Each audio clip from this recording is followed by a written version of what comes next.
நான் சொன்ன விஷயம் உங்களில் எத்தனை பேருக்கு ரிலேட் ஆகுது அப்படின்னு இப்போ என் கையில் இருக்கிறது பார்த்தீங்கன்னாக்கா ஆசஸ் ஆர்ஓஜி அலை.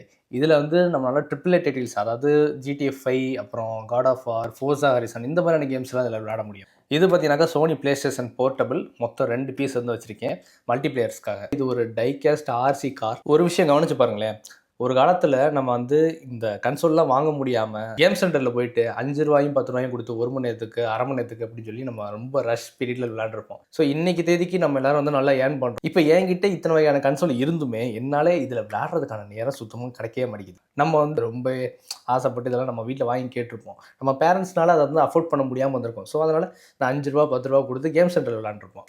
இன்றைக்கி நம்ம சம்பாதிக்கிறோம்னு சொல்லிட்டு நம்ம வாங்கணும் அப்படின்னாலும் அது கூட டைம் ஸ்பெண்ட் பண்ணுறதுக்கான நேரம் வந்து ரொம்பவே கம்மியாக தான் இருக்குது. இதுதாங்க மிடில் கிளாஸ் பசங்களோட வாழ்க்கை.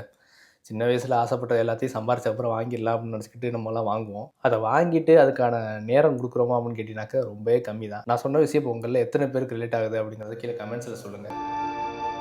வாழ்க்கை இப்படி போயிடுமா சார்?